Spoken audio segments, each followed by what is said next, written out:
Capítulo 18. Constitución de la Tierra y erupciones volcánicas. Aún entre los ocultistas se considera como uno de los más difíciles problemas el investigar la misteriosa construcción de la Tierra. Todo ocultista sabe que es mucho más fácil investigar el mundo del deseo y la región del pensamiento abstracto y traer los resultados de dicha investigación al mundo físico, que el investigar completamente los secretos de nuestro planeta físico, porque para hacer eso plenamente, debe uno haber pasado por las 9 iniciaciones o misterios menores y la primera de las grandes iniciaciones. El científico moderno sabe muy poco sobre este asunto.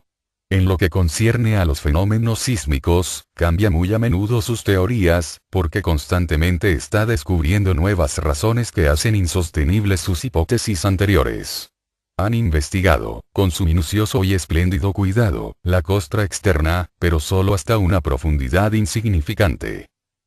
En cuanto a las erupciones volcánicas, tratan de comprenderlas como tratan de comprender cualquier otra cosa, de una manera puramente mecánica, diciendo que el centro de la Tierra está en ignición y concluyendo con que las erupciones volcánicas son producidas por la entrada incidental de agua en él, o de manera semejante.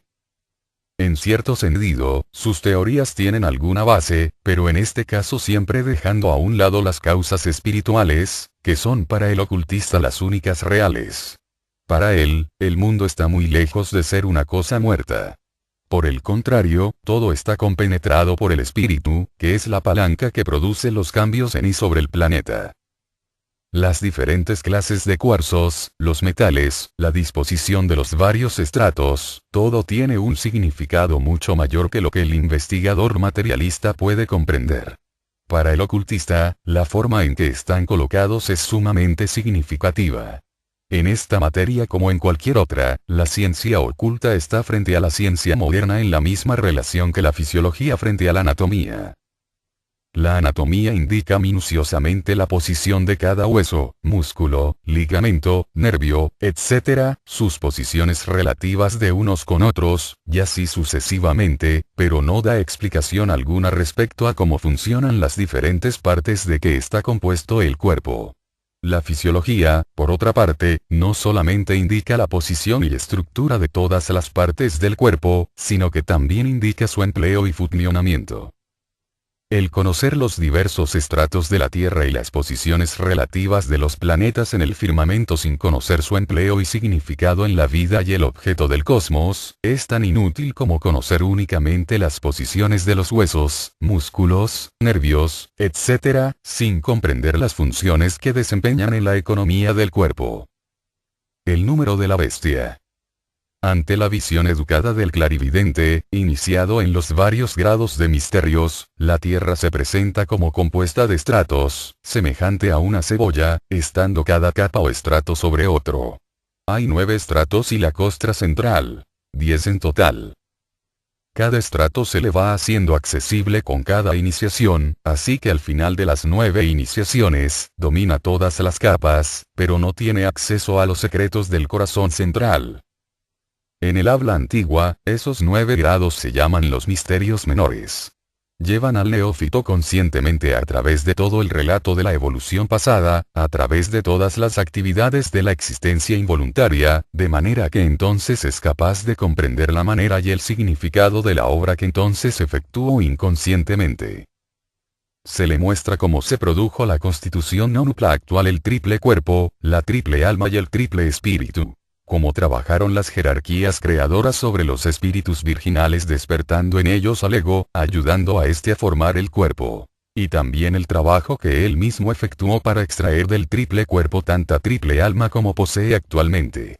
Y se le conduce un grado cada vez a través de los 9 que componen los misterios menores, los 9 estratos. El número 9, es el número raíz del estado actual de nuestra evolución. Tiene un significado en nuestro sistema que ningún otro número tiene. Es el número de Adán, la vida que comenzó su evolución como hombre, que alcanzó el estado humano, durante el periodo terrestre. En hebreo, así como en griego, no hay números porque cada letra tiene un valor numérico. En hebreo Adam se llama Adam. El valor de la A es 1. El de la D, 4 y de la M, 40. Si sumamos estos números 1 más 4 más 4 más 0 igual 9, encontraremos el número de Adán o de la humanidad. Si dejamos el libro del Génesis, que trata de la creación del hombre en un antiquísimo pasado, por el libro de la Revelación, que trata de su desarrollo futuro, encontraremos que el número de la bestia es 666. Sumando esos números 6 más 6 más 6 igual 18 y 1 más 8 igual 9, encontraremos nuevamente el número de la humanidad, que en sí misma es la causa del mal que obstaculiza su progreso. Y más aún, donde se indica el número de los que se salvarán, encontramos 144.000. Sumando como antes 1 más 4 más 4 más 000 igual 9, nuevamente el número de la humanidad, mostrando que prácticamente se salvará en su totalidad. Siendo el número incapaz de progresar en nuestra evolución actual, despreciable en comparación con el gran total, y aún los pocos que fracasen no estarán perdidos del todo, pues progresarán en otro plan futuro. La conciencia de los minerales y vegetales es realmente inconsciencia. El primer vislumbre de conciencia empieza en el reino animal. Hemos visto también que de acuerdo con la más moderna clasificación, hay 13 grados en el reino animal, 3 clases de radiados, 3 clases de moluscos, 3 clases de articulados y 4 clases de vertebrados. Si consideramos al hombre ordinario como un grado en sí mismo, y recordamos que hay 13 iniciaciones desde el hombre hasta Dios, o desde el tiempo en el que comenzó a capacitarse para convertirse en una inteligencia creadora consciente de sí, tenemos nuevamente el mismo número 9. 13 más 1 más 13 igual 27. 2 más 7 igual 9. El número 9 está también oculto en la edad de Cristo Jesús 33. 3x3 igual 9, y de esta manera análoga en los 33 grados de la masonería. En los tiempos antiguos, la masonería era un sistema de iniciación en los misterios menores, los que como hemos visto, tienen 9 grados, pero los iniciados los escriben, generalmente, como 33. Similarmente leemos grado 18 o de la Rosacruz, que no es más que un velo para el no iniciado, porque nunca hay más de 9 grados en ningún misterio menor, y los masones de hoy en día conservan muy poca cosa de los rituales ocultos contenidos en sus grados. Tenemos también los 9 meses de gestación, durante el cual va construyéndose el cuerpo hasta su eficiencia actual. Y hay 9 perforaciones en el cuerpo, 2 ojos, 2 fosas nasales, 2 oídos, 1 boca, y 2 orificios inferiores. Cuando el hombre ha pasado a través de las 9 iniciaciones menores, consiguiendo la entrada en todos los estratos de la tierra, debe obtener el acceso al corazón central. Este se abre a él mediante la primera de las 4 grandes iniciaciones, en la que aprende a conocer el secreto de la mente, esa parte de su ser que comenzó en la tierra.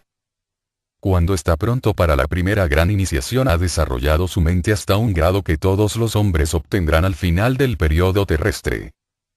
En esa iniciación se le da la clave del nuevo estado, y todo el trabajo por él efectuado después de ella, será el mismo que la humanidad en general efectuará en el periodo de Júpiter, que no nos concierne actualmente a nosotros. Después de esta gran iniciación es un adepto. La segunda, tercera y cuarta grandes iniciaciones pertenecen a estados de desarrollo que obtendrá la humanidad ordinaria en los periodos de Júpiter, Venus y Vulcano. Esas 13 iniciaciones están representadas simbólicamente en Cristo y sus 12 apóstoles. Judas Iscariote representa a las traidoras tendencias de la naturaleza inferior del neófito. El amado Juan es la iniciación de Venus, y Cristo en sí mismo simboliza al divino iniciado del periodo de Vulcano. En las diversas escuelas de ciencia oculta, los ritos iniciáticos varían así como el número de iniciados que indican. Pero esto es sencillamente cuestión de clasificación. Se observará que las vagas descripciones que pueden darse son mucho más vagas cuanto más elevadas son. Aun cuando se hable de 7 o más grados, casi nada se dice ya de la sexta iniciación, y nada absolutamente de las que están más allá. Esto es debido a otra división, los 6 grados de preparación y las 4 iniciaciones que conducen al candidato al final del periodo terrestre, al adeptado. Entonces debe de haber siempre 3 más, si la filosofía de la escuela o sociedad van tan lejos.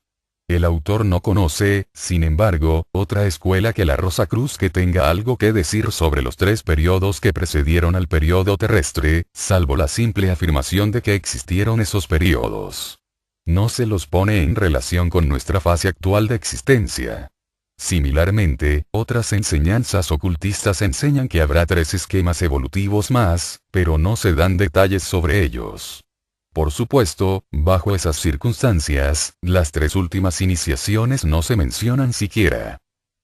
El diagrama 18 dará una idea de la posición de los estratos terrestres, omitiéndose indicar el corazón central, para mostrar más claramente la formación de corrientes en forma de 8 en el 9º estrato. En el diagrama, esos estratos están representados como si tuvieran igual espesor, aunque en realidad unos son mucho más delgados que otros. Empezando con el más exterior, aparecen en el orden siguiente. Una tierra mineral, esa es la cubierta o costra externa de la tierra, de la que trata la geología en todo lo que ha podido penetrarla. 2. Estrato fluídico. La materia de este estrato es más fluídico que la de la costra exterior, pero no es líquida, sino más bien parecida a una pasta viscosa y espesa. Tiene la cualidad de expansión, como la de un gas excesivamente explosivo, y queda mantenida en su lugar por la enorme presión de la corteza exterior. Si ésta se quitara, todo el estrato fluídico desaparecería en el espacio produciendo una explosión formidable. Esos estratos corresponden a las regiones química y etérica del mundo físico. 3. Estrato vaporoso. En los estratos primero y segundo, no hay realmente vida consciente. Pero en este estrato existe siempre una corriente de vida fluyendo continuamente, vibrante, como en el mundo del deseo, rodeando e interpretando nuestra tierra. 4. Estrato acuoso. En este estrato están todas las posibilidades germinales de todo lo que existe sobre la superficie de la tierra. Aquí están las fuerzas arquetípicas que se ocultan tras los espíritus grupo, así como las fuerzas arquetípicas de los minerales, porque esta es la expresión física directa de la región del pensamiento concreto. 5. Estrato germinal. Los científicos materialistas se han visto burlados en sus esfuerzos para descubrir el origen de la vida, cómo surgieron cosas vivientes de la materia antes muerta. En realidad, de acuerdo con la explicación oculta de la evolución, la cuestión debería ser cómo se originaron las cosas muertas. La vida fue anterior a las formas muertas. Ella construyó sus cuerpos de la substancia vaporosa y sutil, mucho antes de condenarse en la corteza sólida de la Tierra. Únicamente cuando la vida ha abandonado a las formas pueden éstas cristalizarse, endurecerse y morir. El carbón de piedra no es nada más que cuerpos vegetales cristalizados. El coral es también la cristalización de formas animales. La vida abandona a las formas y las formas mueren. La vida nunca entra en una forma para despertarla a la vida. La vida salió de las formas y las formas murieron. De esta manera es como las cosas muertas vinieron a ser.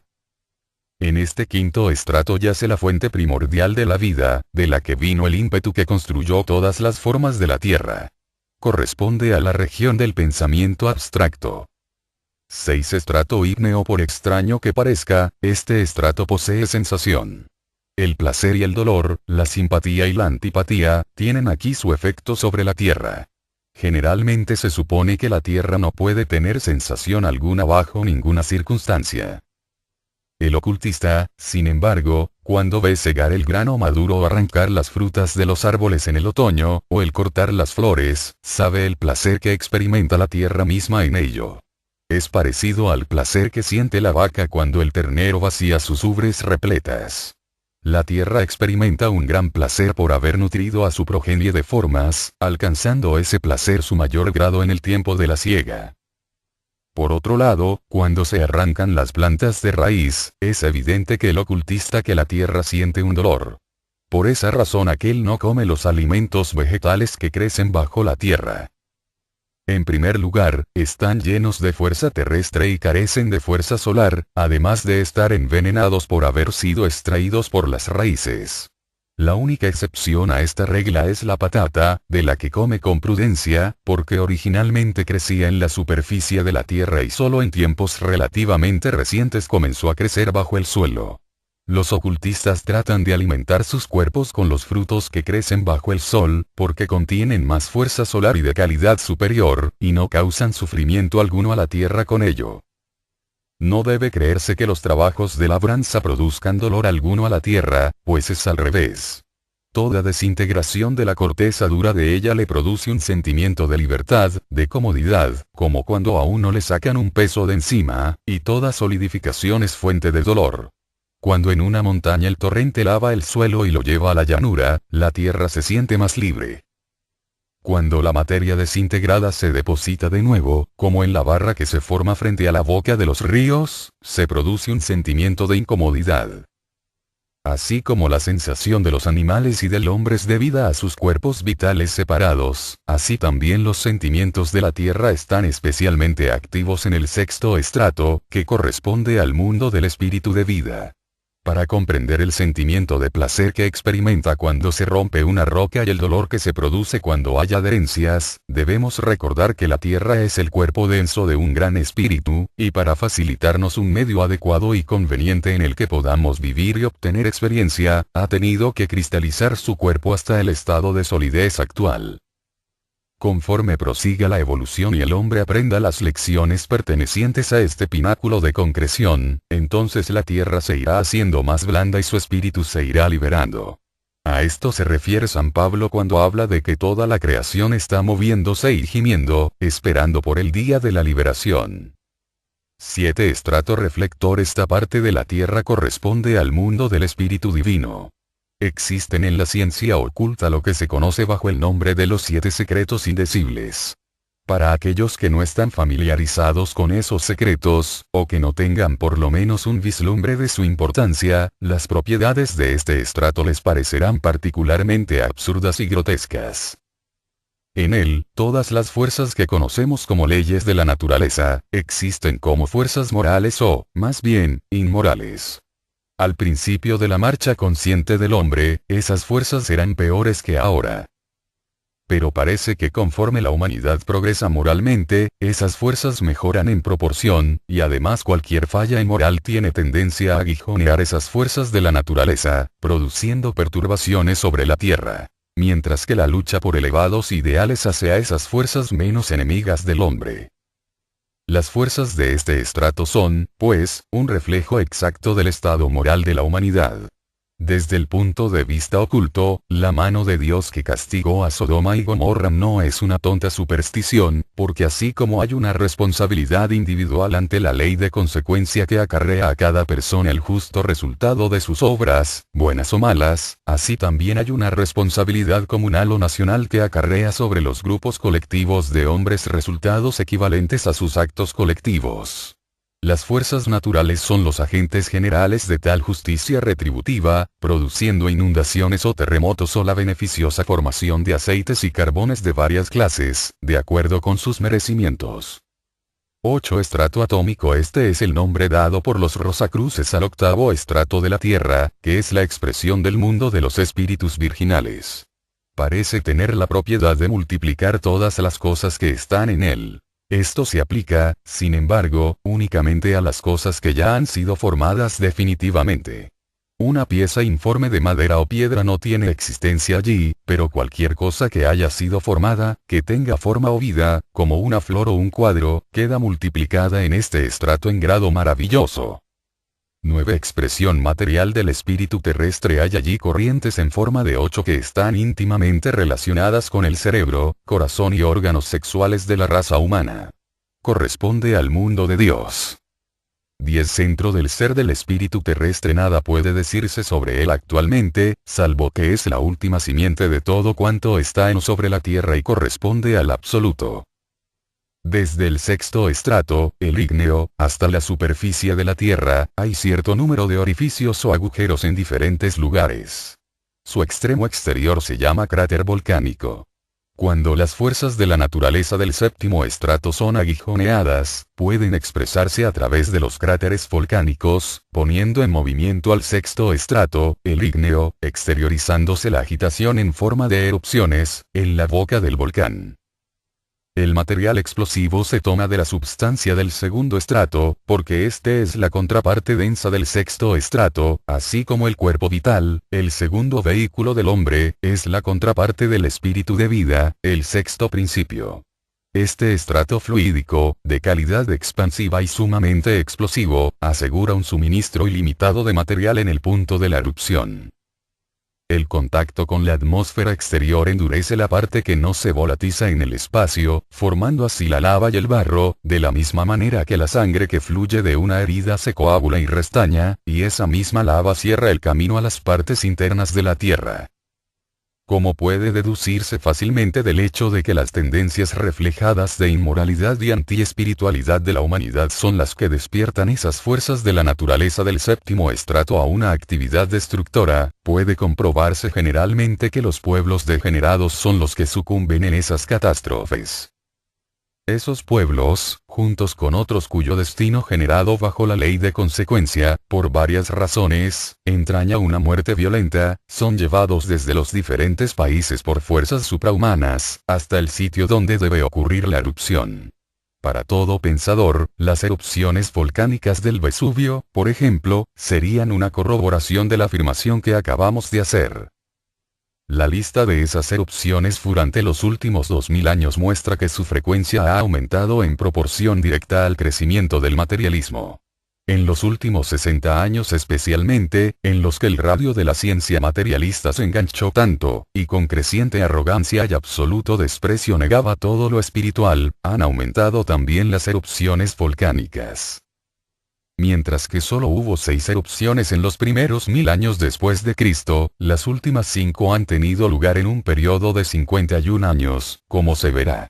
La primera erupción de la era cristiana fue la que destruyó las ciudades de Herculano y Pompeya, en la que pereció Plinio el Mayor, en el año 79 después de Cristo. Las otras erupciones tuvieron lugar en los años 203, 472, 512, 652, 982, 1036, 1158, 1500, 1631, 1737, 1794, 1822, 1855, 1872, 1885, 1891, 1906.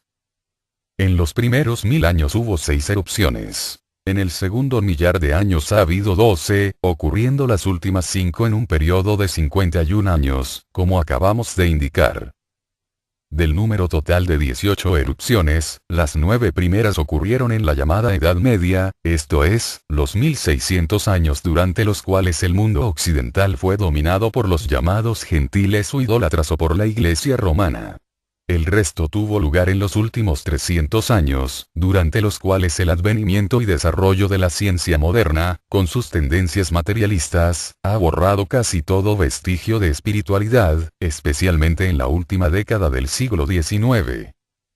Por lo tanto, las erupciones de ese periodo comprenden casi un tercio del número total de erupciones que tuvieron lugar en nuestra era. Para contrabalancear esa influencia desmoralizante, los hermanos mayores han estado dando durante ese tiempo muchas enseñanzas ocultas, pues están siempre trabajando para el bien de la humanidad. Se pensó que dando esos conocimientos y educando a los pocos que los recibieran, sería posible contrarrestar la ola de materialismo, que en caso contrario podría producir muy serias consecuencias para sus partidarios, quienes, habiendo negado durante tanto tiempo lo espiritual, no podrán encontrar su equilibrio cuando descubran que existe, aunque vivan aún, pero se encuentren privados de su cuerpo denso.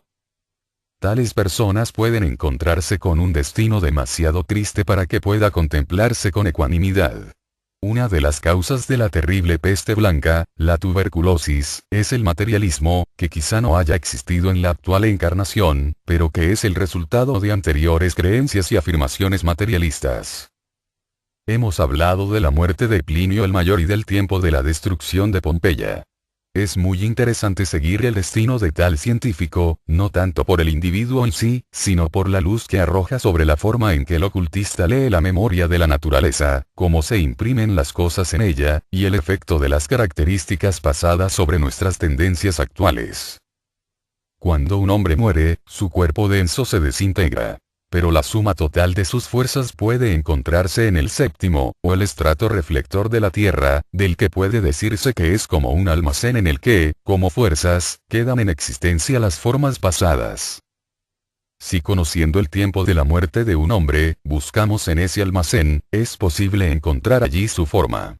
Y no solamente está almacenada en este estrato séptimo, sino que el octavo estrato, el atómico, multiplica esa forma, así que cualquier tipo puede ser reproducido y modificado por otros cuerpos. Las tendencias cerebrales de un hombre tal como Plinio el Mayor pueden haberse reproducido millares de años después, y han sido parcialmente la causa de la actual tendencia de los científicos materialistas. Queda todavía mucho que aprender y desaprender a los hombres de ciencia materialista actuales. Aunque luchen hasta el último momento contra lo que califican burlonamente de ideas ilusorias de los ocultistas, están siendo compelidos a reconocer sus verdades y a aceptarlas una por una, y es solo cuestión de tiempo el que sean obligados a aceptarlas todas. Mesmer, que les fue enviado por los hermanos mayores, fue más que ridiculizado. Pero cuando los materialistas cambiaron el nombre de la fuerza descubierta por aquel y la llamaron hipnotismo en vez de mesmerismo, enseguida se hizo científico. 20 años hace, la señora Blavatsky, fidelísima discípula de los maestros orientales, dijo que la Tierra tenía un tercer movimiento, además de los dos que producen el día y la noche y las estaciones. Indicó, además, que la inclinación del eje de la Tierra es producida por un movimiento que, a su debido tiempo, llevará el polo norte a donde actualmente está el ecuador, y más tarde aún lo llevará al sitio ocupado ahora por el polo sur. Esto, decía ella, era conocido por los antiguos egipcios, mostrando el famoso planisferio de Dendera, que tenía inscripciones de tales revoluciones. Esas indicaciones, junto con toda su insuperable obra, la doctrina secreta, solo merecieron la burla y el sarcasmo.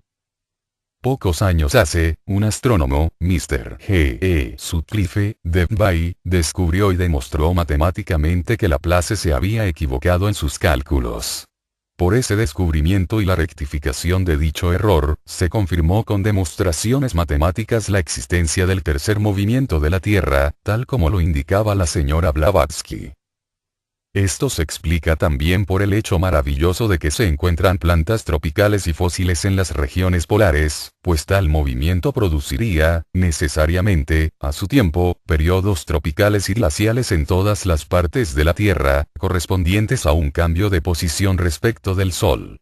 Mr. Sutcliffe envió su carta y demostraciones a Nature. Pero esa revista rehusó publicarlas. Y cuando el autor hizo público su descubrimiento por medio de un folleto, se levantó contra él una tremenda tormenta de vituperios.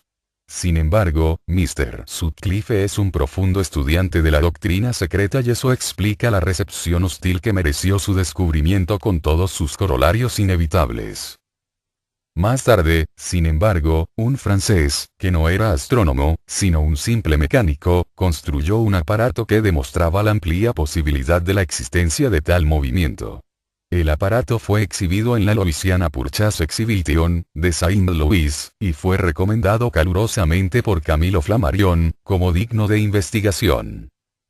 Aquí ya había algo concreto, mecánico y el editor de Demonist, aunque describía al autor como a un hombre que trabajó bajo místicas ilusiones debido a que creía que los antiguos egipcios conocían ese tercer movimiento, olvidó, no obstante magnánimamente el hecho y dijo que no había perdido la fe en la teoría de M. Bessiau por ello. Y publicó una explicación y un ensayo de M. Bessiau, en los que se describían el movimiento y sus efectos sobre la superficie de la Tierra, en términos análogos a los empleados por la señora Blavatsky y Mr. Sutcliffe. Como M. Bessiau no está enrolado definitivamente como ocultista, su descubrimiento ha sido considerado aceptable. Muchos ejemplos pueden mencionarse de cómo las enseñanzas ocultas han sido más tarde corroboradas por la ciencia. Una de ellas es la teoría atómica, que es sostenida por las filosofías griegas y, por último, en la doctrina secreta. Dicha teoría fue descubierta en 1897 por el profesor Thomson. En la inestimable obra de A. P. Sinnett, The Growth of the Soul, publicada en 1896, el autor indicaba que hay dos planetas más allá de la órbita de Neptuno, uno de los cuales únicamente creía él que se descubriría por los astrónomos modernos. En Nature, de agosto de 1906, afirma el profesor Barnard que, por medio de un reflector Lick de 36 pulgadas, había descubierto dicho planeta en 1892. No hay error alguno en ello, pero esperó 14 años para anunciar su descubrimiento. No queremos plantear ninguna cuestión por ello.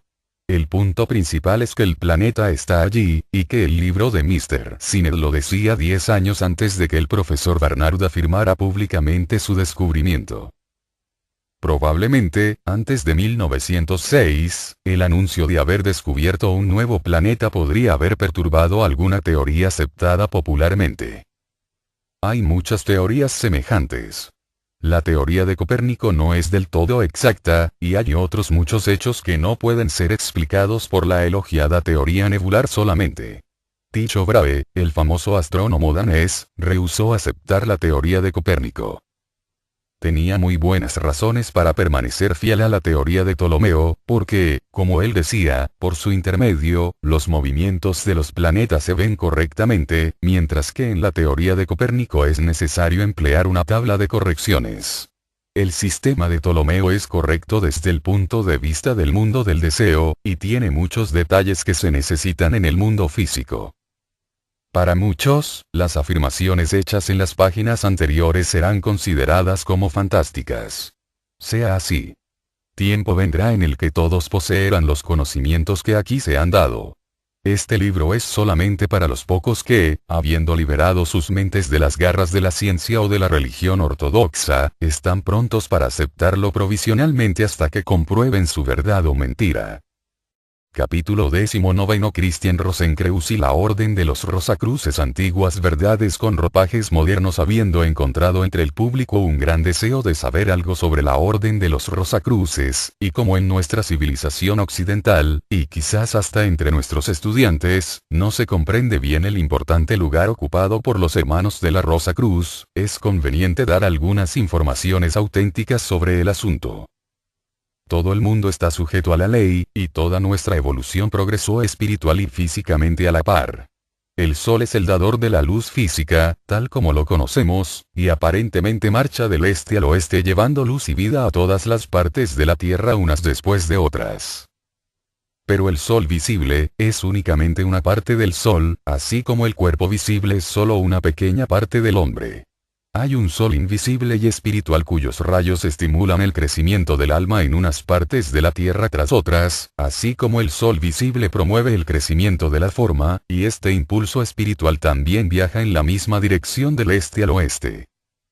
600 o 700 años antes de Cristo, una nueva oleada de espiritualidad brotó en las costas occidentales del Océano Pacífico para iluminar a la nación china, y la religión de Confucio la profesan hoy en día muchos millones de habitantes del celeste imperio. Más tarde vemos el efecto de esta oleada en la religión de Buda, enseñanza que tuvo por objeto iluminar las aspiraciones de millones de hindúes y de chinos occidentales. En su curso hacia el oeste, aparece después entre los griegos intelectuales en las filosofías de Pitágoras y Platón, y por último, pasa al mundo occidental, entre los precursores de la raza humana, donde tomó la excelsa forma de la religión cristiana. La religión cristiana se ha ido abriendo camino hacia el oeste, hasta las costas del Océano Pacífico, y allí se han ido amasando y concentrando las aspiraciones espirituales. Allí alcanzarán su punto culminante, antes de seguir de nuevo su camino del océano e inaugurar un despertar más elevado y más sublime en el oriente, mucho más de lo que existe actualmente en esa parte de la tierra. Así como el día y la noche, el verano y el invierno, el reflujo y el flujo, se siguen los unos a los otros en ininterrumpida sucesión, de acuerdo con la ley de ciclos alternativos, así también la aparición de una oleada de espiritualidad en cualquier parte del mundo va seguida de un periodo de reacción material, para que nuestro desarrollo no se unilateralice. La religión, el arte y la ciencia son los tres medios más importantes de educación humana y son una trinidad en una unidad que no puede separarse sin torcer el punto de vista de cualquier cosa que investiguemos. La verdadera religión comprende a la vez la ciencia y el arte, porque enseña una vida hermosa en armonía con las leyes de la naturaleza. La verdadera ciencia es artística y religiosa en el más elevado sentido, porque nos enseña a reverenciar y conformarnos con las leyes que gobiernan nuestro bienestar y explica por qué la vida religiosa conduce a la salud y a la belleza. El verdadero arte es tan educacional como la ciencia y tan perfeccionante, en su influencia, como la religión. En la arquitectura encontramos la más sublime presentación de las líneas cósmicas de fuerza en el universo. Llena al contemplador espiritual de una poderosa devoción y adoración, nacida de la concepción de la grandeza y majestad de la divinidad. La escultura y la pintura, la música y la literatura, nos llenan de un trascendental amor de Dios, la fuente inmutable y la meta de todo este hermoso mundo. Nada, excepto esta enseñanza integral, podrá responder permanentemente a las necesidades humanas. Hubo un tiempo ya entre los griegos en el que religión, arte y ciencia se enseñaban juntas en los templos de misterios. Pero hízose necesario, para el mejor desenvolvimiento de cada una de ellas, el que se separaran durante algún tiempo. La religión reinó suprema en las llamadas Edades Negras, la Edad Media. Durante ese tiempo esclavizó a la ciencia y al arte, atándoles de pies y manos. Luego vino el periodo del Renacimiento y el arte floreció en todos sus dominios. La religión era muy fuerte todavía, y el arte se prostituyó bien pronto, poniéndose al servicio de la religión. Por último le llegó el tiempo a la ciencia moderna, la que con mano de hierro ha subyugado a la religión. Fue en detrimento del mundo que la religión oprimió a la ciencia. La ignorancia y la superstición produjeron males sin cuento. Pero, no obstante, el hombre abrigaba elevados ideales espirituales y esperaba una vida mejor. Es muchísimo más desastroso el que la ciencia esté matando a la religión, porque ahora, hasta la esperanza, el único don que los dioses han dejado en la caja de Pandora, puede desvanecerse ante el materialismo y el agnosticismo. Tal estado de cosas no puede continuar. Tiene que producirse la reacción. Si así no fuera, la anarquía rendiría al cosmos. Para prevenir tal calamidad, la religión, la ciencia y el arte deben reunirse en una expresión más elevada de lo bueno, lo verdadero y lo bello, que lo que había sido antes de su separación. Los sucesos futuros proyectan sus sombras anticipadamente, y cuando los grandes guías de la humanidad ven cierta tendencia hacia el ultramaterialismo, que repunta ahora en el mundo occidental, tomaron ciertas medidas para contrarrestarla y transmutarla a su debido tiempo. No deseaban, en manera alguna, matar a la ciencia floreciente como ésta ha tratado de hacerlo con la religión, porque ellos ven que el bien, en definitiva, resultará cuando una ciencia avanzada se haya convertido nuevamente en colaboradora de la religión. Una religión espiritual no puede, sin embargo, unirse a una ciencia materialista, así como el aceite no puede mezclarse con el agua. Por lo tanto, oportunamente se tomaron medidas para espiritualizar la ciencia y hacer científica a la religión. En el siglo XIII, un gran instructor espiritual, que tenía por nombre el simbólico de Christian Rosenkreuz, Cristiano, Rosa, Cruz, apareció en Europa para comenzar ese trabajo. Fundó la misteriosa Orden de los Rosacruces con el objeto de arrojar luz oculta sobre la malentendida religión cristiana, y para explicar el misterio de la vida y del ser, desde un punto de vista científico, en armonía con la religión. Muchas centurias han transcurrido desde la encarnación, como Christian Rosenkreuz, del fundador de la Escuela de Misterios Rosacruz, y muchos han considerado su existencia como un mito. Pero su nacimiento como Christian Rosenkreuz ha marcado el principio de una nueva época de vida espiritual en el mundo occidental. Ese ego particular ha estado en continuas existencias físicas desde entonces, en uno u otro de los países europeos. Tomaba un cuerpo nuevo cada vez que sus sucesivos vehículos habían perdido su utilidad, o si las circunstancias hacían necesario que cambiara el campo de sus actividades. Más aún hoy está encarnado, siendo un iniciado de grado superior, potente y activo factor en los asuntos del occidente, si bien desconocido para el mundo. Trabajó con los alquimistas durante varios siglos antes del advenimiento de la ciencia moderna. Él fue quien, valiéndose de un intermediario, inspiró las ahora mutiladas obras de Bacon. También Jacobo Boehme y otros recibieron de él la inspiración que iluminaron sus obras tan espiritualmente. En los escritos del inmortal Goethe y en las obras maestras de Wagner, encontramos la misma influencia. Todos los espíritus inquietos que rehúsan alimentarse de la ciencia o la religión ortodoxa, que huyen de las esclavitudes, tratan de penetrar los dominios espirituales, sin miras de gloria o vanidad, sacan sus inspiraciones de la misma fuente, como lo hizo y lo hace el gran espíritu que animó a Christian Rosenkreuz. Su mismo nombre es la encarnación de la manera como el hombre actual se transformará en divino superhombre. Ese símbolo, Christian Rosenkreuz Cristiano Rosacruz, muestra el fin y objeto de la evolución humana, el sendero que debe recorrer y los medios por los cuales se alcanzará. La cruz blanca, los tallitos gemelos, verdes, de la planta, que enroscan la cruz, las espinas y las rosas rojo sangre, ocultan la solución del misterio del mundo, la evolución pasada, la constitución presente y especialmente el secreto del futuro desarrollo del hombre. La oculta del profano, pero la revela al iniciado, tanto más claramente, cuanto más trabaja un día tras otro labrando para sí la más preciosa de todas las gemas, la piedra filosofal, mucho más preciosa que el bello cinio. Más preciosa aún que todas las riquezas terrestres. Recuerda cómo la humanidad está malgastando ahora, en su ignorancia, el material concreto que podría emplear en la formación de ese tesoro inestimable. Para mantenerlo firme y seguro en todas las adversidades, la Rosacruz se mantiene ante él como una inspiración, como la gloriosa consumación que le espera en el porvenir, e indica al Cristo, la estrella de la esperanza, el primer fruto, que trajo esa maravillosa piedra cuando se encarnó en el cuerpo de Jesús.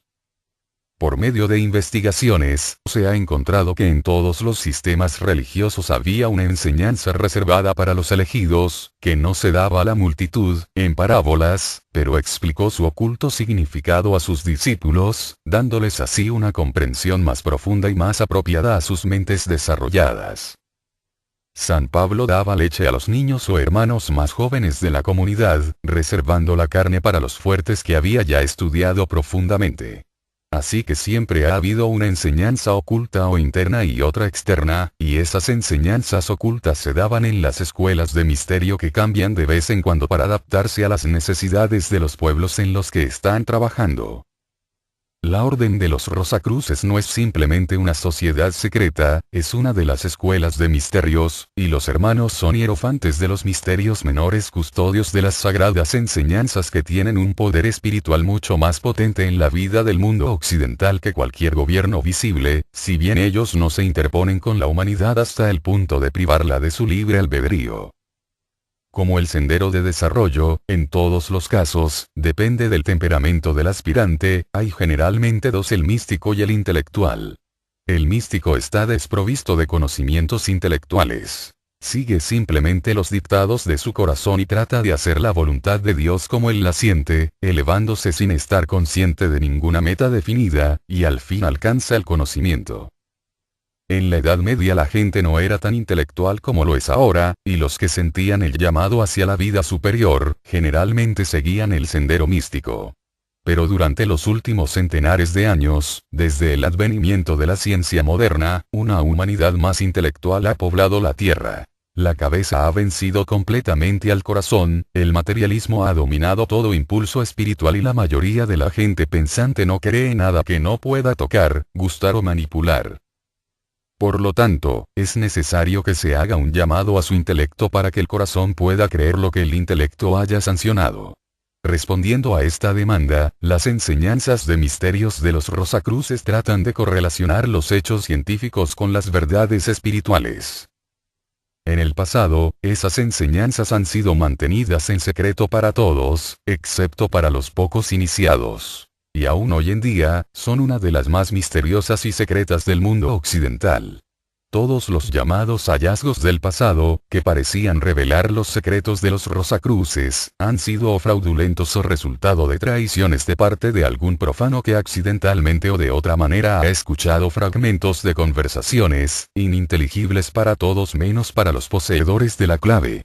Es posible vivir bajo el mismo techo y en estrecha intimidad con un iniciado de cualquier escuela, pero su secreto permanecerá siempre oculto en su pecho hasta que el amigo haya llegado al punto en el que pueda convertirse en un hermano iniciado. El revelar los secretos no depende de la voluntad del iniciado, sino de las calificaciones del aspirante. Como cualquier otra orden de misterios, la de los Rosacruces está formada siguiendo líneas cósmicas. Si tomamos esferas de cualquier tamaño y tratamos de ver cuántas son necesarias para cubrir a una de ellas, encontraremos que se requieren 12 para cubrir a la 13ª. La última división de la materia física, el átomo verdadero, que se encuentra en el espacio interplanetario, está agrupada así 12 en torno de 1. Los 12 signos del zodíaco que envuelven nuestro sistema solar, los 12 semitonos de la escala musical que comprende la octava, los 12 apóstoles que se reunieron en torno de Cristo, etc., son otros tantos ejemplos de esta agrupación de 12 en torno de 1. La orden de los Rosacruces está también compuesta de 12 hermanos más un 13º. Hay otras divisiones que deben notarse. Hemos visto que de las huestes celestiales de 12 jerarquías creadoras que estuvieron en actividad en nuestro sistema evolutivo, 5 se han retirado a la liberación, dejando únicamente a 7 de ellas para que se ocupen de nuestro progreso ulterior. En armonía con este hecho, el hombre actual, el ego interno, el microcosmo, trabaja externamente por medio de 7 orificios visibles del cuerpo: 2 ojos, 2 oídos, 2 fosas nasales y una boca, estando los 5 restantes total o parcialmente cerrados: las mamás, el ombligo y los órganos excretorios. Las 7 rosas que adornan nuestro hermoso emblema y la radiante estrella que está detrás simbolizan las 12 grandes jerarquías creadoras, que han asistido al espíritu humano, evolucionante a través de los estados, mineral, vegetal y animal anteriores, cuando no tenía conciencia y era incapaz de cuidarse a sí mismo, aún en el más mínimo grado.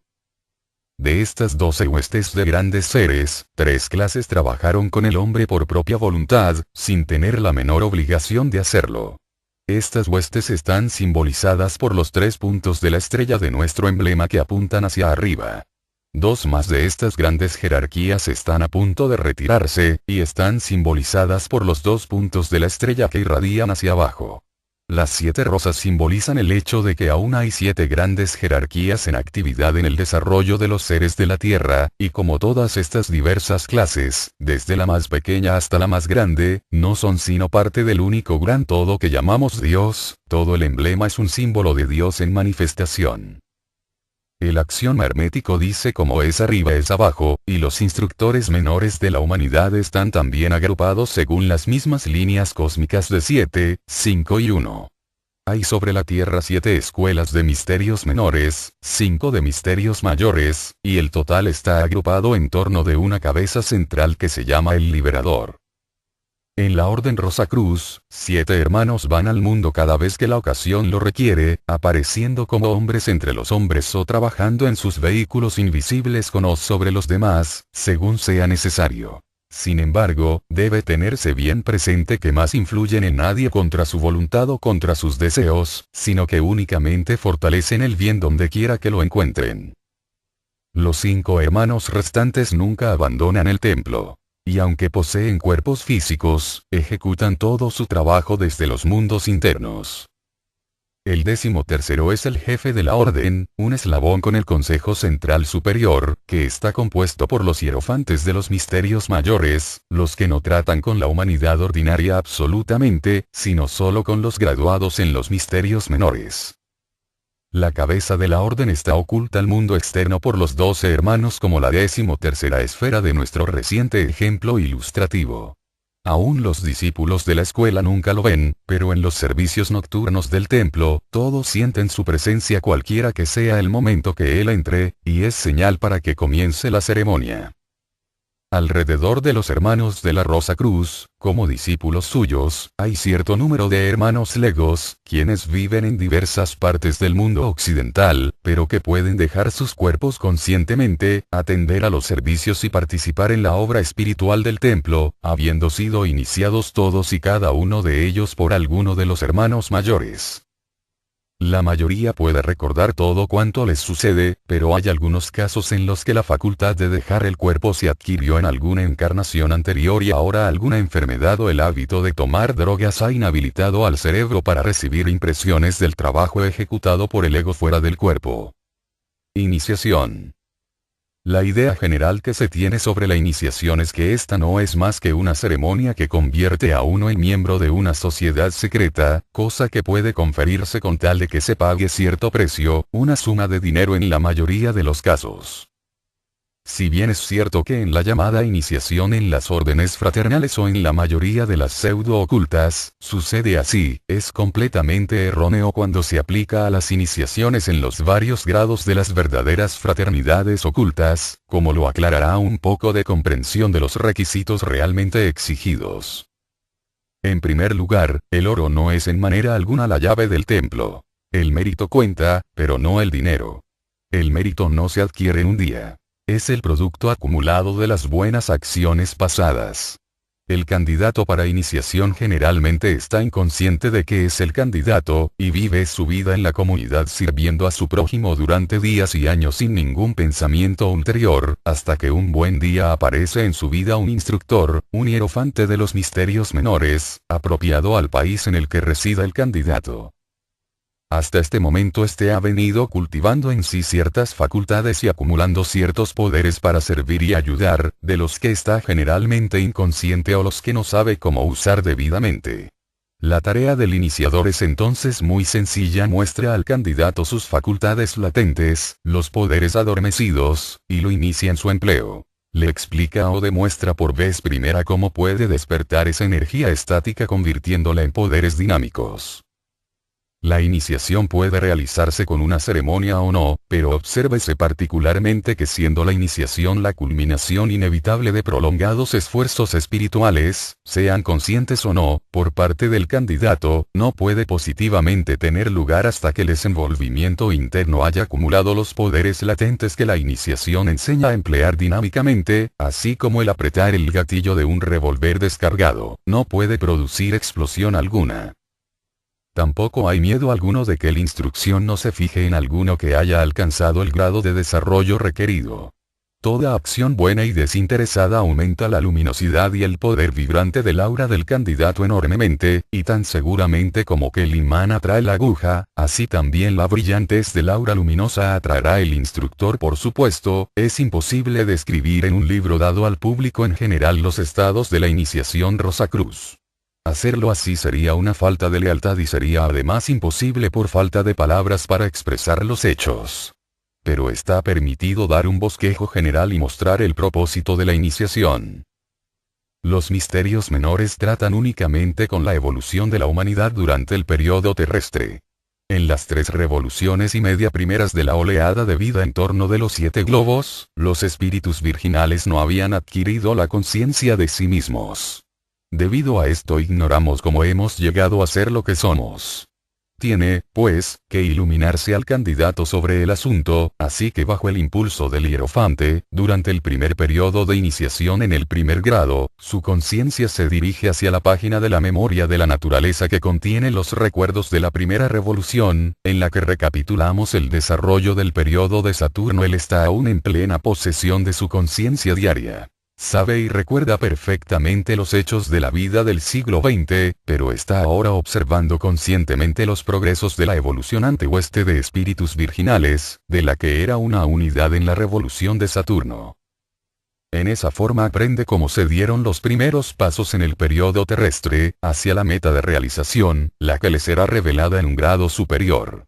Habiendo aprendido la lección prácticamente, tal como se describe en el capítulo X, el candidato ha adquirido conocimiento directo sobre el asunto y se ha puesto en contacto con las jerarquías creadoras en su obra sobre el hombre. Puede, por lo tanto, apreciar su valor beneficioso en el mundo y hasta cierto punto puede ponerse en línea con ellas, convirtiéndose de hecho en colaborador suyo. Cuando llega el tiempo, para él, de pasar al segundo grado, se le facilita el que dirija su atención a las condiciones de la segunda revolución del periodo terrestre, tal como están registrados en la memoria de la naturaleza. Entonces observa con plena conciencia los progresos hechos en ese tiempo por los espíritus virginales, así como Peter Ibbetson, el héroe de la obra Peter Ibbetson de Jorge Du Maurier, que recomendamos se lea por ser una descripción muy gráfica de ciertas fases de subconsciencia. Observaba su vida infantil durante las noches en que soñaba de verdad.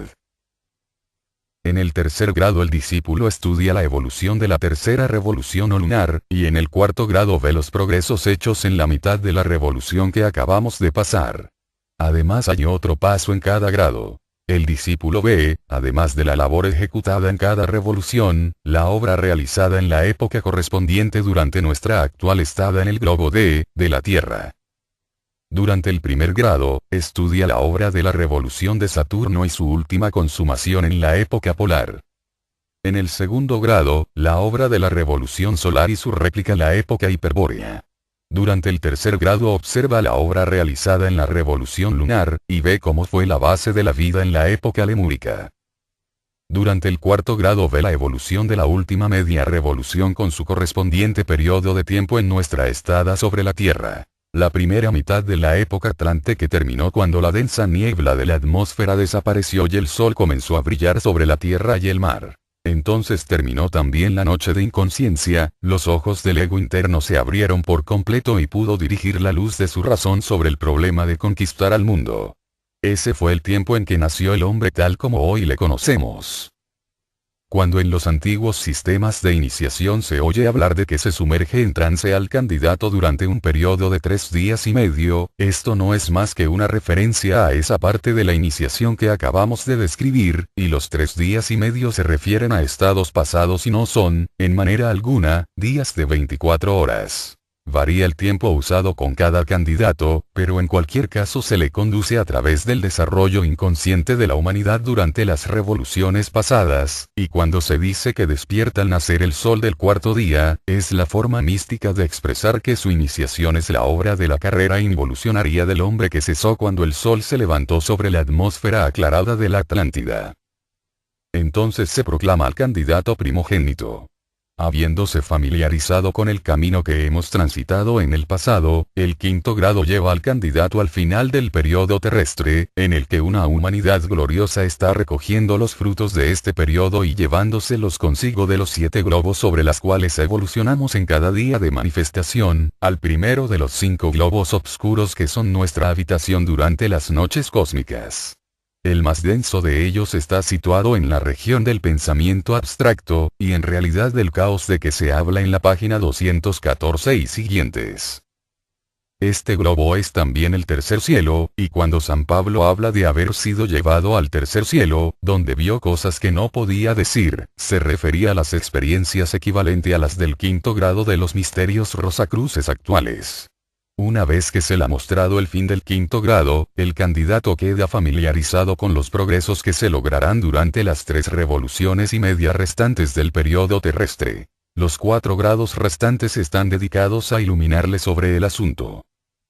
Por medio de la percepción así adquirida puede cooperar inteligentemente con los poderes que trabajan para Dios, pudiendo, entonces, ayudar a apresurar el día de nuestra emancipación. Con el objeto de rebatir un malentendido muy común, deseamos advertir a los estudiantes que no somos rosacruces por el hecho de estudiar sus enseñanzas, ni aun nuestra admisión en el templo nos califica para darnos ese nombre. El autor, por ejemplo, es únicamente un hermano lego, y bajo ninguna circunstancia se denominaría a sí mismo Rosacruz. Sabemos sobradamente, que cuando un muchacho se ha graduado en gramática en una escuela, no por eso está en condiciones de enseñarla. Antes debe asistir a la escuela superior y a la facultad, y aún entonces puede muy bien no sentirse llamado a ser profesor en gramática. Similarmente en la escuela de la vida, no porque un hombre se haya graduado en la escuela de misterios Rosacruces puede llamarse Rosacruz. Los graduados en las varias escuelas de misterios menores pasan a las 5 escuelas de misterios mayores. En las 4 primeras, pasan por las 4 grandes iniciaciones, y por último llegan al Liberador, en donde reciben conocimientos concernientes a otras evoluciones, y se les da la elección de quedarse aquí para asistir a sus hermanos o entrar en otras evoluciones como auxiliares. A los que eligen quedarse aquí como auxiliares, se les dan diversas tareas, de acuerdo con sus gustos e inclinaciones naturales. Los hermanos de la Rosa Cruz, están entre esos compasivos, y es un sacrilegio usar indebidamente su nombre aplicándoselo uno a sí mismo, cuando no somos más que estudiantes de sus hermosas doctrinas. Durante las últimas centurias los hermanos han trabajado por la humanidad en secreto. Cada noche, a medianoche, hay un servicio en el templo, en el que los hermanos mayores, asistidos por los hermanos legos que pueden dejar su trabajo en el mundo, pues muchos de ellos residen en lugares en los que aún es de día cuando es medianoche en el lugar donde está situado el templo de la Rosa Cruz, atraen de todas partes del mundo occidental los pensamientos de sensualidad, avaricia, egoísmo y materialismo. Entonces tratan de transmutarlos en puro amor, benevolencia, altruismo y aspiraciones espirituales, enviándolos de nuevo al mundo para el mejoramiento y vigorización del bien. Si no fuera por este potente manantial de vibraciones espirituales, el materialismo habría ya concluido con todo esfuerzo espiritual, porque nunca ha habido edad más negra, desde el punto de vista espiritual, que los últimos 300 años de materialismo. Ahora ha llegado el tiempo, sin embargo, en el que los esfuerzos secretos deben sustituirse por un esfuerzo más directo, para promulgar una enseñanza definida, lógica y consecuente, respecto al origen, evolución y desarrollo futuro del mundo y del hombre, mostrando, a la vez, los aspectos espiritual y científico. Una enseñanza tal, que no haga enseñanza alguna irreconciliable con la razón o la lógica. Una enseñanza que satisfaga a la mente dando una explicación razonable a todos los misterios, enseñanza que no pide ni elude preguntas, siendo sus explicaciones a la vez lúcidas y profundas. Pero, y este es un pero muy importante, los Rosacruces no consideran la comprensión intelectual de Dios y del universo como un fin en sí mismo. Lejos de ello, cuanto mayor es el intelecto, tanto mayor es el peligro de su mal uso. Por lo tanto, esta enseñanza científica, lógica y completa se da para que el hombre pueda creer en su corazón, lo que su cabeza ha sancionado, y para que comience a vivir una vida religiosa. La Fraternidad Rosacruz. Con el objeto de promulgar esta enseñanza, se ha formado la Fraternidad Rosacruz, y cualquiera puede inscribirse como estudiante escribiendo al secretario general, siempre que no sea hipnotista, medium, vidente, quiromántico o astrólogo profesional. No hay cuotas iniciales, ni compromisos. El dinero no puede comprar esas enseñanzas. El avance depende del mérito. Cuando el estudiante de las enseñanzas Rosacruces se ha compenetrado de la verdad de ella y está ya preparado para cortar toda relación con cualquier otra orden oculta o religiosa excepto las iglesias cristianas y las órdenes fraternales, puede asumir la obligación que lo admite en el grado de probacionista. No queremos insinuar en manera alguna, con la cláusula anterior, que las demás escuelas de ocultismo no sirvan, lejos de ello. Muchos caminos conducen a Roma, pero llegaremos con menos esfuerzos si seguimos uno solo de ellos, que si zigzagueamos de un sendero a otro. Nuestro tiempo y energía son limitados, en primer término, y están aún más escatimados por nuestros deberes de familia y sociales, que no debemos descuidar para atender al propio desenvolvimiento. Con el objeto de malgastar al mínimo las energías que tenemos a nuestra disposición, y para evitar el perder los pocos momentos de que disponemos, los guías insisten en que cortemos la relación con las demás órdenes. El mundo es un agregado de oportunidades, pero para aprovecharnos de ellas es necesario que tengamos suficiencia en cualquier línea de esfuerzos. El desarrollo de nuestros poderes espirituales nos capacitará para ayudar o perjudicar a nuestros hermanos más débiles. Cuando el objeto es únicamente el servir a la humanidad, esa eficiencia es justificable. El método de realización Rosacruz difiere de otros sistemas en un punto especial: persigue, desde el mismo comienzo, emancipar al discípulo de toda dependencia de los demás, hacerlo confiado en sí mismo en el más alto grado, de manera que pueda permanecer solo en todas las circunstancias y luchar con todas las condiciones. Únicamente el que está tan bien equilibrado puede ayudar al débil. Cuando cierto número de personas se reúnen en una clase o círculo con objeto de desarrollo, siguiendo métodos negativos se obtienen resultados en poco tiempo, porque es más fácil dejarse llevar por la corriente que luchar contra ella. Sin embargo, el medium no es dueño de sus actos, sino el esclavo del espíritu que lo domina. De ahí que esas reuniones deban ser rehuidas por los probacionistas. Aún las reuniones en que se mantenga una actitud mental positiva no son aconsejadas por los hermanos mayores, porque los poderes latentes de todos los miembros están mezclados y a veces se obtienen visiones de los mundos internos, debidas en parte a las facultades de los demás.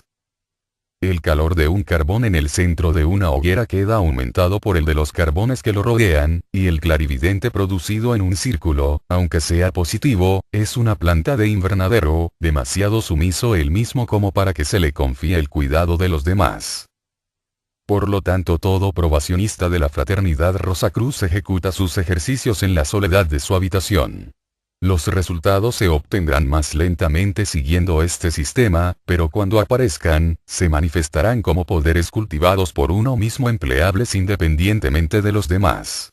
Además, los métodos Rosacruces construyen el carácter al mismo tiempo que desarrollan las facultades espirituales, y de esta manera resguardan al discípulo de la tentación de prostituir sus poderes divinos por prestigios mundanos. Cuando el probacionista ha cumplido con los requisitos exigidos y completado el término de prueba, puede solicitar instrucciones individuales de los hermanos mayores por medio del secretario general. La sede internacional de la Fraternidad Rosacruz.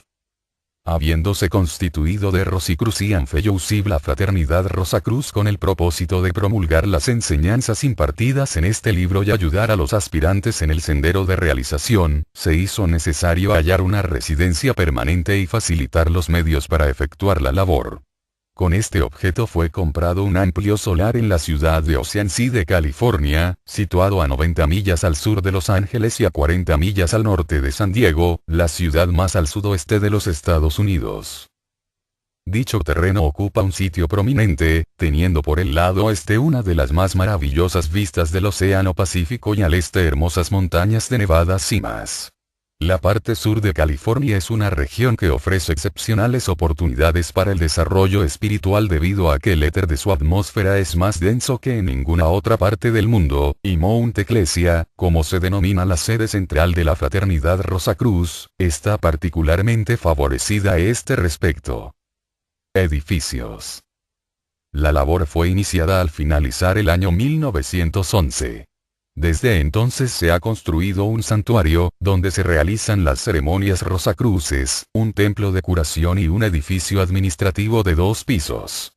Este último dispone en el segundo piso de oficinas para los diversos ejecutivos, una espaciosa oficina general y los departamentos de publicaciones y editorial. En el primer piso se encuentra ubicada una gran y bien instalada imprenta que posee una linotipo, máquinas de impresión a cilindro y prensa, plegadora mecánica, cortadora de papel y equipo completo de encuadernación, todo lo cual nos permite preparar nuestras publicaciones desde su composición hasta el acabado final. En este departamento se imprime la revista mensual Rise from the Rosacruz y también todas las otras publicaciones de la Fraternidad Rosacruz. Se dispone de un moderno comedor con capacidad para 120 comensales a un tiempo. En el mismo se sirve un nutritivo menú exento de carne para los empleados y visitantes. Existe también un dormitorio para damas con un cómodo salón de clase y hall social, y numerosos cottages para hospedar al exceso de visitantes durante el periodo de vacaciones. El lugar se hermosea año tras año, pues cientos de palmeras y profusión de flores, tales como se ven únicamente en California, coayudan a la inspiración y hacen maravillosamente atractivo este lugar. Curso por correspondencia. Entre otras actividades, la Fraternidad Rosacruz mantiene un curso por correspondencia de cartas e instrucciones mensuales, para los estudiantes. Estas lecciones van en forma de pequeños folletos. Además se edita en inglés una revista de mérito excepcional, titulada The Rosicrucian Magazine. En las cartas se consideran y desarrollan algunos puntos de la instrucción, la que, de esta manera, se imprime perfectamente en la mente del estudiante. Hay también un curso avanzado por correspondencia para los probacionistas, para ayudarles a obtener el mayor beneficio posible de sus ejercicios y para apresurar su marcha en el sendero hacia el discipulado. El secretario general de la Fraternidad Rosacruz enviará a quien lo pida un formulario solicitud para el curso por correspondencia elemental. Una vez llenado debidamente dicho formulario y devuelto, su nombre y dirección se escribirán en la lista de correspondencia de estudiantes y se recibirán las cartas e instrucciones a su debido tiempo. Estas lecciones no se venden. Es contrario a los principios rosacruces dar auxilios materiales en cambio de valores espirituales. pero se confía en que aquellos que reciben esta ayuda, enseñanza o dirección, esperando que contribuirán, en la medida de sus posibilidades, a sufragar los gastos que se originan. Y en la misma proporción en que cumplan con esa obligación moral, se beneficiarán moralmente de nuestros esfuerzos en su favor. La correspondencia debe dirigirse a General Secretary, de Rosicrucian Fellowship, Mount Ecclesia Po, Box 713, Oceanside, K. 92049, 0713, USA. El simbolismo de la Rosa Cruz. Cuando se busca el significado de cualquier mito, leyenda o símbolo de valor oculto, es de absoluta necesidad que comprendamos que, como cualquier otro objeto del mundo tridimensional, puede, o mejor dicho, debe ser considerado desde todos los puntos de vista para obtener una comprensión plena y completa de él, porque todo símbolo tiene cierto número de aspectos. Cada punto de vista revela un aspecto diferente de los demás, y todos tienen el mismo derecho a que se los tenga en cuenta. Visto en toda su plenitud, este símbolo maravilloso contiene la clave de la evolución pasada, constitución presente y desarrollo futuro del hombre, junto con el método de realización. Cuando se presenta con una sola rosa en el centro, simboliza el espíritu irradiando de sí mismo los cuatro vehículos, los cuerpos denso, vital y de deseos, más la mente. Cuando el espíritu ha entrado en sus instrumentos y convirtiéndose en espíritu humano interno. Pero hubo un tiempo en el que no se había alcanzado aún ese estado, cuando el triple espíritu estaba fuera de sus vehículos y no podía aún entrar en ellos. Entonces la cruz se erguía sola, sin la rosa, simbolizando las condiciones que prevalecieron en el primer tercio de la Atlántida. Todavía hubo un tiempo en el que el madero superior de la cruz faltaba, y la constitución del hombre se representaba por la Tau Te. Eso era en tiempos de Lemuria, cuando el hombre solo tenía los cuerpos denso, vital y de deseos, faltando la mente. Entonces la naturaleza animal era la que predominaba. El hombre gratificaba sus deseos, sin reserva. Anteriormente aún, en la época hiperbórea, el hombre solo poseía los cuerpos denso y vital, faltando el de deseos. Entonces el hombre naciente era análogo a las plantas casto y sin deseos. En ese tiempo su constitución no podía representarse por una cruz, y por lo tanto se le simbolizaba por una columna. Este símbolo ha sido considerado fálico, emblema del libertinaje del pueblo que lo adoraba. Ciertamente, es un símbolo de la generación, pero la generación no es, en manera alguna, sinónima de degradación, lejos de ello. La columna o pilar es el madero inferior de la cruz, símbolo del hombre naciente cuando era análogo a las plantas. La planta es inconsciente de toda pasión, pura, tan casta, que apropiadamente comprendido, es un modelo para la decaída y apasionada humanidad, la que debía adorarla como cuando se les dio a las razas primitivas con ese objeto. El falo y el yona, empleados en los templos de misterios de Grecia, los dieron los hierofantes con ese espíritu, y sobre el templo se colocaban las enigmáticas palabras hombre, conócete a ti mismo, las que si se comprenden, son sinónimas de la Rosa Cruz, porque muestran las razones de la caída del hombre en el deseo, en la pasión y en el pecado, y da la clave de su liberación, de la misma manera que las rosas que están sobre la cruz indican el sendero de su liberación. La planta es inocente, pero no virtuosa. No tiene ni deseos ni elección. El hombre tiene ambas cosas. Puede seguir sus deseos o no, como quiera, para que aprenda a ser señor de sí mismo. Mientras fue como las plantas, un hermafrodita, podía generar por sí mismo, sin ayuda de otro, pero aunque era tan inocente y tan casto como las plantas, también era como ellas, inconsciente e inerte. Para que pudiera avanzar, necesitaba que los deseos lo arrastrasen, y que una mente lo guiara, y por consiguiente se retuvo la mitad de sus fuerzas creadoras con el propósito de construir un cerebro y una laringe. Tenía en aquel entonces una forma redonda, semejante a la de un embrión, y la laringe actual era una parte del órgano creador que se adhirió a la cabeza cuando el cuerpo tomó la línea recta. La relación entre las dos, se ve hoy en día en el hecho de que el hombre que expresa el polo positivo de la fuerza generadora, cambia su voz al llegar a la pubertad. Que la misma fuerza que construye otro cuerpo cuando se envía fuera es la que construye el cerebro cuando se retiene, es muy claro cuando consideramos que el erotismo conduce a la locura, mientras que el pensador profundo se siente muy poco inclinado a las prácticas amorosas. Él emplea todas sus fuerzas generadoras en crear pensamientos, en vez de malgastarlas en gratificar sus sentidos. Cuando el hombre comenzó a retener la mitad de su fuerza creadora con el objeto arriba mencionado, su conciencia se dirigió hacia adentro para construir los órganos. Era capaz de ver esos órganos y empleaba la misma fuerza creadora entonces, bajo la dirección de las jerarquías creadoras, en planear y ejecutar los diseños de los órganos, que la que actualmente emplea para construir aeroplanos, casas, automóviles, teléfonos, etc. Pero entonces estaba inconsciente de cómo la mitad de dicha fuerza salía al exterior para generar otro cuerpo. La generación se efectuaba bajo la dirección de los ángeles en ciertas épocas del año. Estos agrupaban a los hombres en grandes templos, donde se realizaba el acto creador. Pero el hombre era inconsciente de ello. Sus ojos no se habían abierto todavía, y aun cuando le era necesaria la colaboración de un ser que tuviera el otro polo mitad de fuerza creadora necesaria para engendrar, al principio no conoció a su esposa.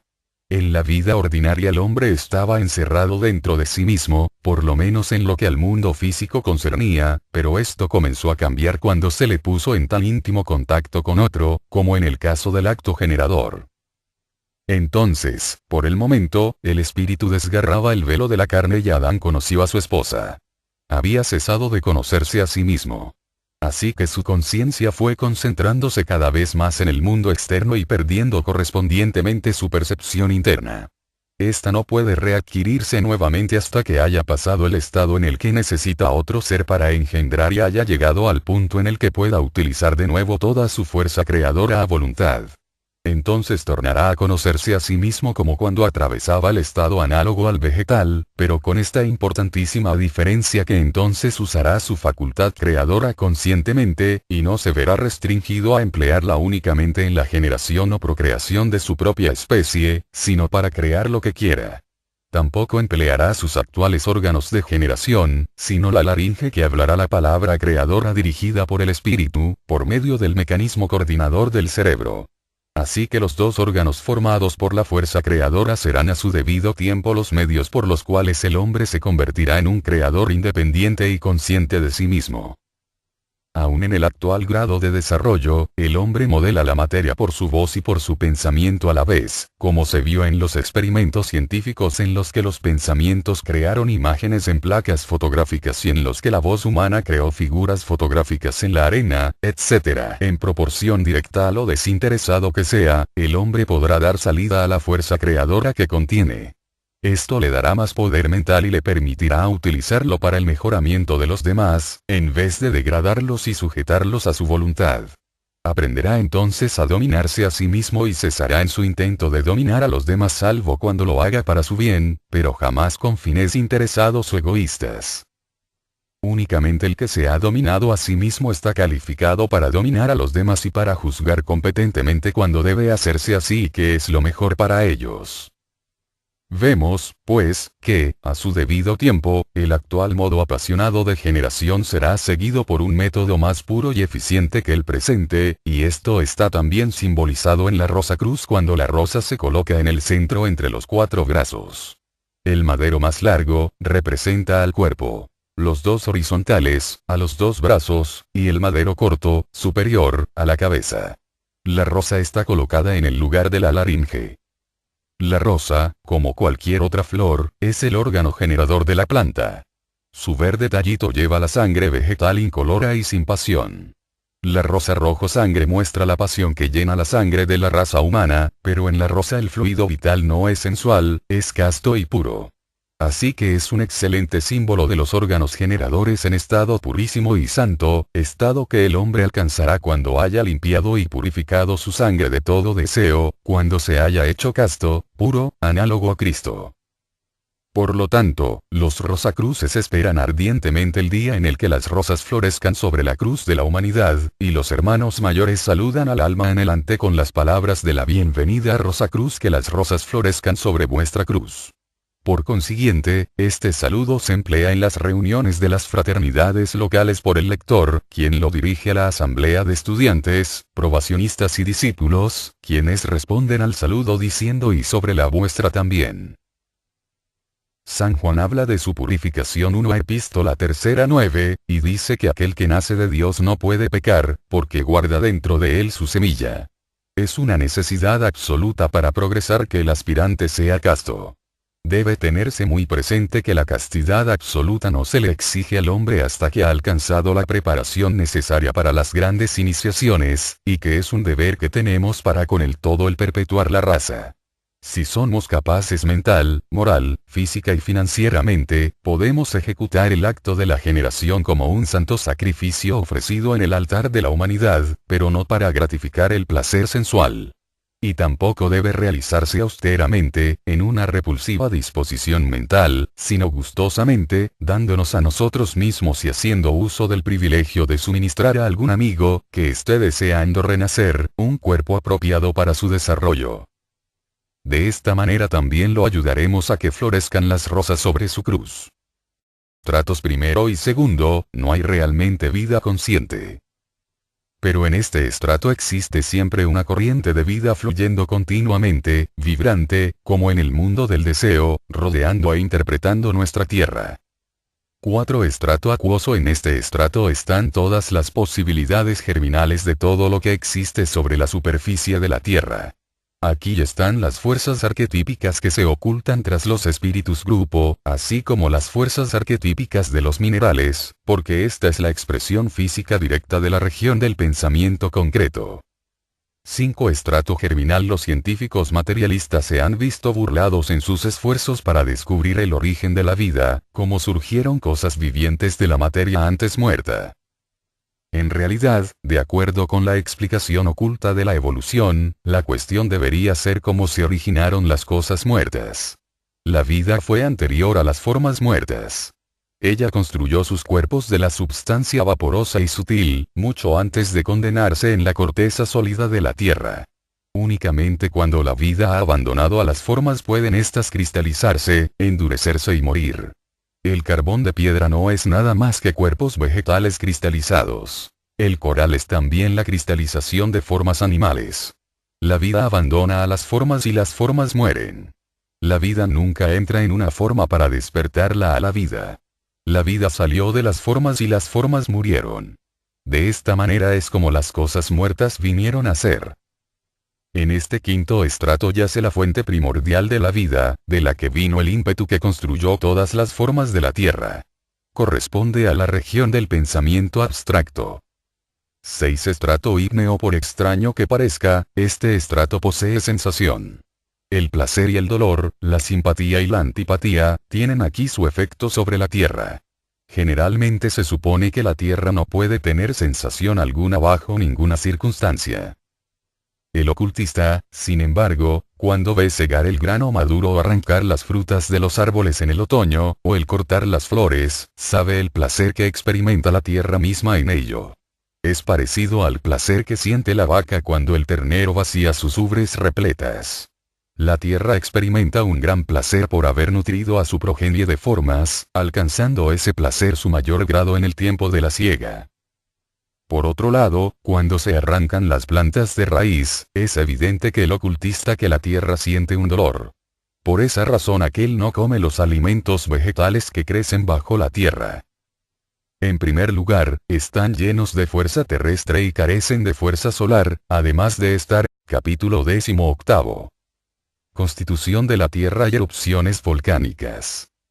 Aún entre los ocultistas se considera como uno de los más difíciles problemas el investigar la misteriosa construcción de la Tierra.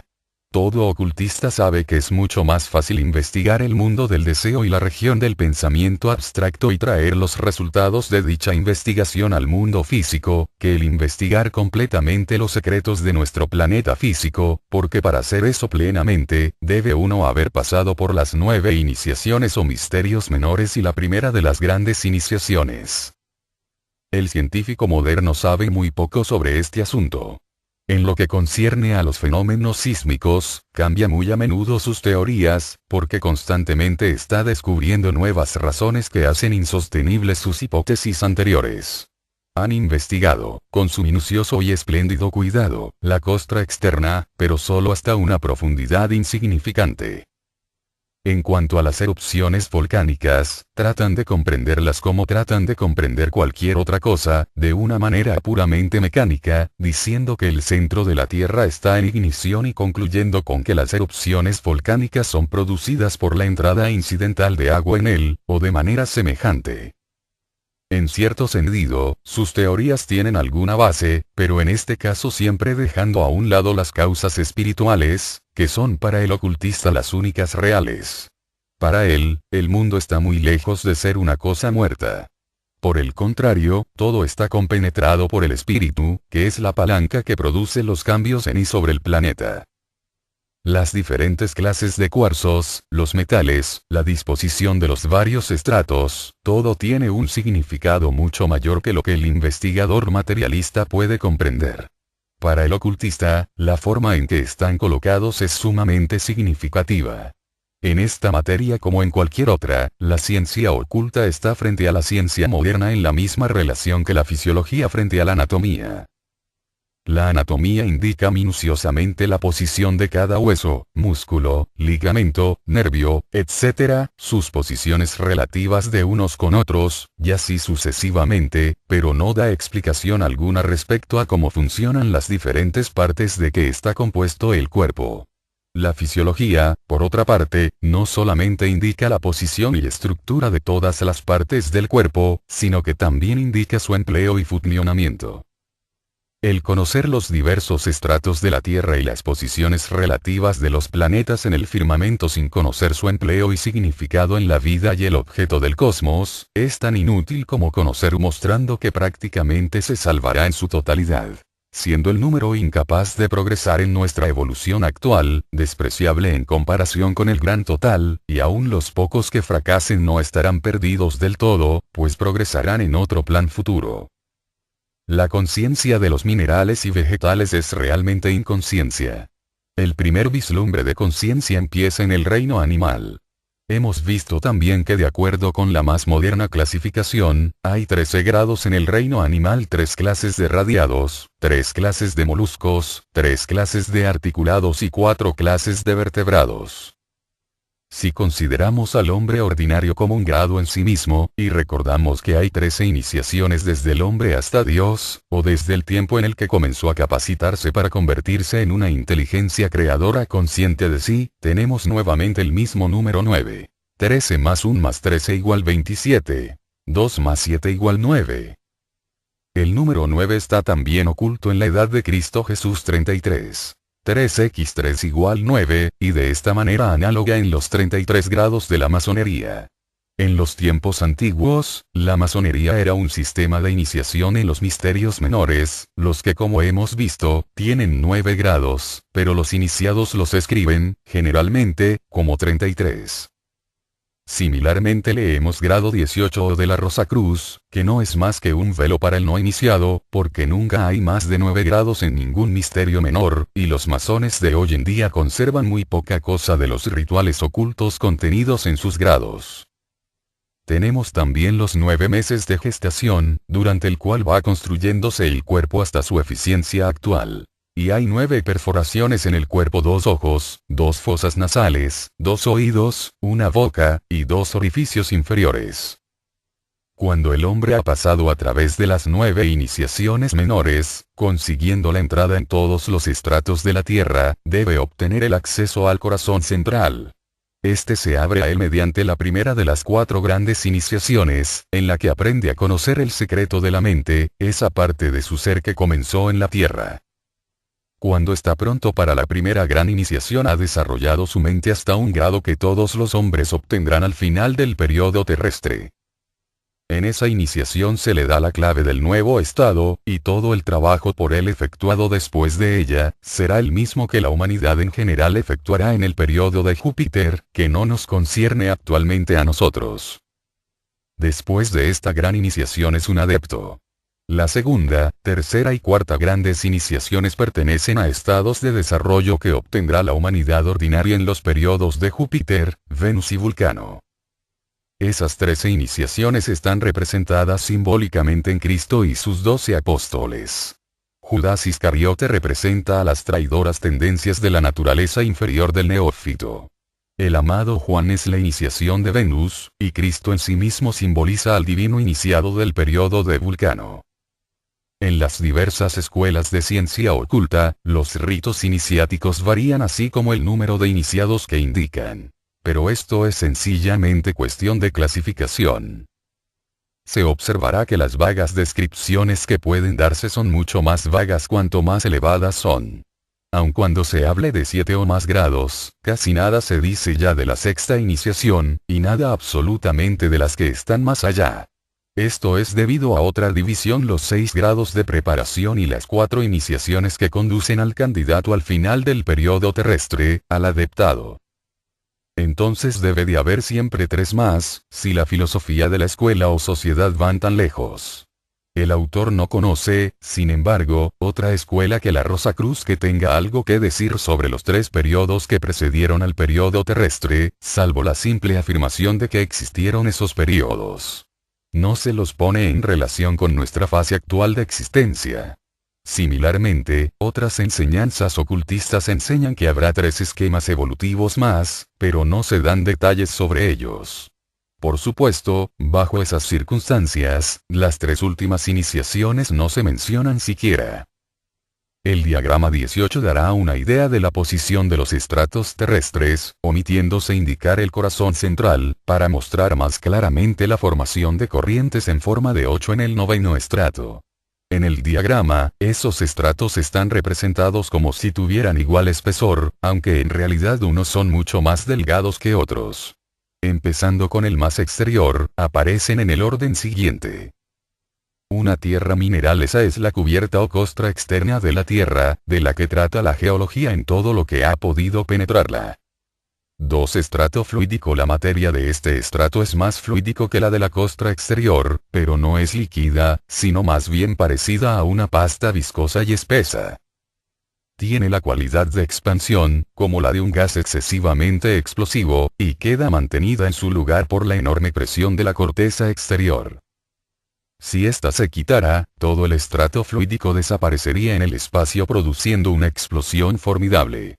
Esos estratos corresponden a las regiones química y etérica del mundo físico. 3. Estrato vaporoso. En los es únicamente las posiciones de los huesos, músculos, nervios, etc., sin comprender las funciones que desempeñan en la economía del cuerpo. El número de la bestia. Ante la visión educada del clarividente, iniciado en los varios grados de misterios, la Tierra se presenta como compuesta de estratos, semejante a una cebolla, estando cada capa o estrato sobre otro. Hay 9 estratos y la costra central. 10 en total. Cada estrato se le va haciendo accesible con cada iniciación, así que al final de las 9 iniciaciones, domina todas las capas, pero no tiene acceso a los secretos del corazón central. En el habla antigua, esos 9 grados se llaman los misterios menores. Llevan al neófito conscientemente a través de todo el relato de la evolución pasada, a través de todas las actividades de la existencia involuntaria, de manera que entonces es capaz de comprender la manera y el significado de la obra que entonces efectuó inconscientemente. Se le muestra cómo se produjo la constitución nonupla actual, el triple cuerpo, la triple alma y el triple espíritu. Cómo trabajaron las jerarquías creadoras sobre los espíritus virginales, despertando en ellos al ego, ayudando a este a formar el cuerpo. Y también el trabajo que él mismo efectuó para extraer del triple cuerpo tanta triple alma como posee actualmente. Y se le conduce un grado cada vez a través de los 9 que componen los misterios menores, los 9 estratos. El número 9, es el número raíz del estado actual de nuestra evolución. Tiene un significado en nuestro sistema que ningún otro número tiene. Es el número de Adán, la vida que comenzó su evolución como hombre, que alcanzó el estado humano, durante el periodo terrestre. En hebreo, así como en griego, no hay números porque cada letra tiene un valor numérico. En hebreo Adam se llama Adam. El valor de la A es 1. El de la D, 4 y de la M, 40. Si sumamos estos números 1 más 4 más 4 más 0 igual 9, encontraremos el número de Adán o de la humanidad. Si dejamos el libro del Génesis, que trata de la creación del hombre en un antiquísimo pasado, por el libro de la Revelación, que trata de su desarrollo futuro, encontraremos que el número de la bestia es 666. Sumando esos números 6 más 6 más 6 igual 18 y 1 más 8 igual 9, encontraremos nuevamente el número de la humanidad, que en sí misma es la causa del mal que obstaculiza su progreso.